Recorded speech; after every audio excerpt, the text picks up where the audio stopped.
যদি এর চেয়ে বড় ত্যাগ এবং কোরবানির প্রয়োজন হয়, হাসি মুখে আমরা সেই ত্যাগ করতে প্রস্তুত রয়েছি। জীবন দিতে হলে জীবন দিতে প্রস্তুত রয়েছি। সন্তানদেরকে যদি এতিম করতে হয় সেজন্য আমরা প্রস্তুত রয়েছি।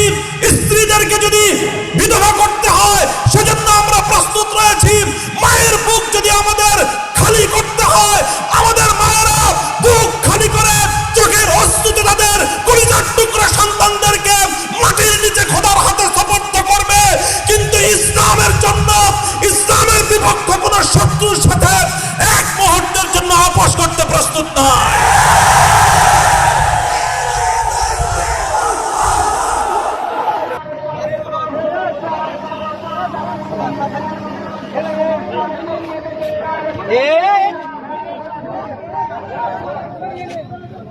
দেখা যায় না রে।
আমাদের সকল কারাবন্দীদের পক্ষ থেকে আমি সে কথা উচ্চারণ করতে চাই, ইনশাআল্লাহ আল্লাহর জমিনে আল্লাহর দ্বীনের ঝান্ডা সমুন্নত রাখতে, আল্লাহর পয়গম্বরের ইজ্জতের হেফাজত করতে, এদেশের নাস্তিক্যবাদকে রুখতে, এদেশে ইসলামকে উপড়ে ফেলার সকল ষড়যন্ত্রকে রুখার জন্য যদি এর চেয়ে বড় ত্যাগ এবং কোরবানির প্রয়োজন হয়, হাসি মুখে আমরা সেই ত্যাগ করতে প্রস্তুত রয়েছি।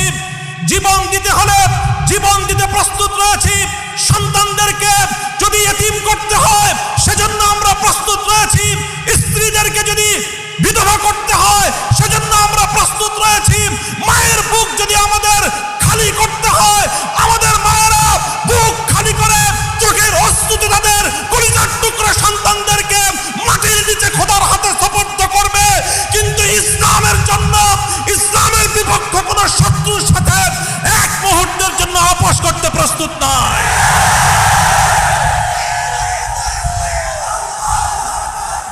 সবাই কম, আমার স্পষ্ট পয়গাম, সব অন্যায়ের ক্ষমা রয়েছে, গাদ্দারি আর বিশ্বাসঘাতকতার কোনো ক্ষমা নাই। যারা গাদ্দার এবং বিশ্বাসঘাতক হিসেবে পরিচিত হবে, প্রমাণিত হবে, আগামী দিনে তাওহীদি জনতা তাদেরকে ঠাঁই দেবেন না ইনশাআল্লাহ। ওলামায়ে কেরাম, হেফাজত নেতৃবৃন্দ যেভাবে শপথে বলিয়ান হলেন, যারা আমাদেরকে এভাবে সমর্থন যোগাচ্ছেন, আপনারা তো সমর্থন যোগাচ্ছেন, কিন্তু আপনারা কি কথাটা টের পান যে আপনাদের এই অভূতপূর্ব সমর্থনের কারণে রাষ্ট্রযন্ত্রের পক্ষ থেকে আমাদের উপর চাপটা কিন্তু আরো বেশি বেড়ে যায়।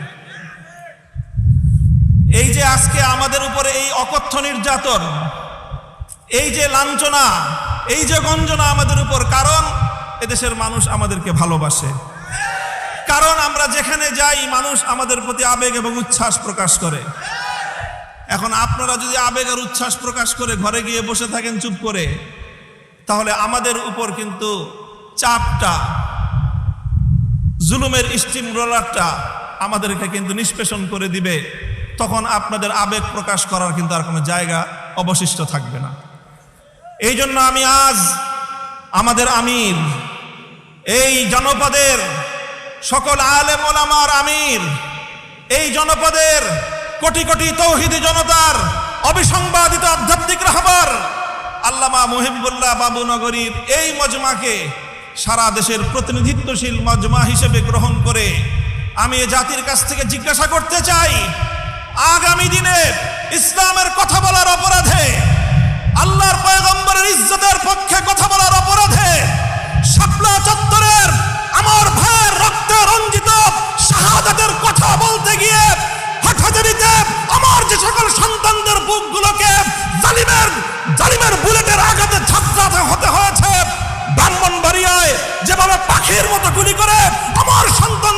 শহীদ করা হয়েছে, সেই সন্তানদের পক্ষে কথা বলতে গিয়ে আমাদের কণ্ঠ যদি আবার চেপে ধরবার চেষ্টা করা হয়, তাহলে আপনারা রাজপথে তার মোকাবেলা করবার জন্য প্রস্তুত থাকবেন কিনা?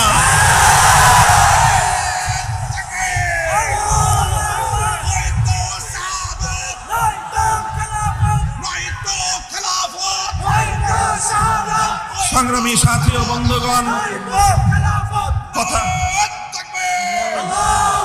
কথা দীর্ঘায়িত করার অবকাশ নেই।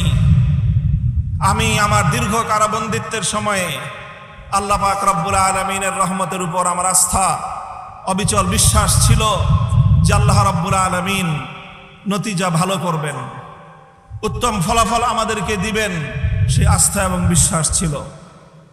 প্রথম দিকে যখন আমাদের মরহুম আমির হেফাজত আল্লামা জুনায়েদ বাবুনগরী হাফিজাহুল্লাহ তাআলা, তাকে আমরা জীবিত রেখে কারাগারে বন্দী হয়েছিলাম, তার উপর একটা বড় আমাদের আস্থা ছিল যে তিনি ইনশাআল্লাহ এই বন্দী মজলুম আলেমদের জন্য, শহীদ আমাদের সন্তানদের জন্য, ব্রাহ্মণবাড়িয়ায় বীর বিচারে হত্যাকাণ্ডের শিকার আমার শহীদ ভাইদের এই হত্যার বিচার আমাদের এই জন্মভূমিতে প্রতিষ্ঠিত করবার জন্য তিনি বলিষ্ঠ ভূমিকা পালন করবেন। আমাদের কারাবন্দীদের পক্ষে তিনি জাতিকে, জনমতকে সংগঠিত করবার জন্য বলিষ্ঠ ভূমিকা রাখবেন। কিন্তু আল্লাহ রাব্বুল আলামিনের ফয়সালা ছিল ভিন্ন কিছু। আমরা কারাবন্দী হওয়ার কিছুদিনের মধ্যেই সেই মর্মান্তিক শোক সংবাদটিও আমাদেরকে সহ্য করতে হয়েছে। আল্লামা জুনায়েদ বাবুনগরী রাহিমাহুল্লাহ তাআলা শাহাদাত বরণ করেছেন। আল্লামা জুনায়েদ বাবুনগরী শাহাদাত বরণ করেছেন। এরপরে অধীর উৎকণ্ঠা নিয়ে অপেক্ষার প্রহর গুনছিলাম যে আমাদের আস্থার এই মঞ্চে কে বসবেন।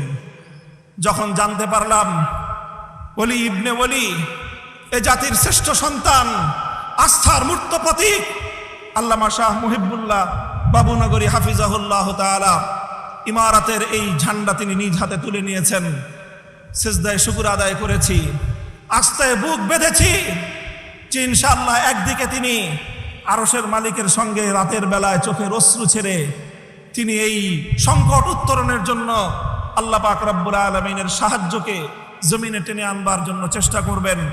অপরদিকে তিনি জীবন দিবেন, কিন্তু কোন জালিমের রক্তচক্ষুকে পরোয়া করবেন না, কোন জালিমের সামনে তিনি মাথা নোয়াবেন না। এই আস্থা ছিল এবং আলহামদুলিল্লাহ আমার উপলব্ধি হলো এই যতটুকু আস্থা শুরুর সূচনাতে ছিল, আজ পর্যন্ত আমরা আমাদের আমির হেফাজতের থেকে তার আচার আচরণ, তার ভূমিকা আমাদের আস্থার চেয়ে বহুগুণ বেশি পেয়েছে। আমাদের আমির আল্লাহর পক্ষ থেকে আমাদের জন্য অনেক বড় নিয়ামত।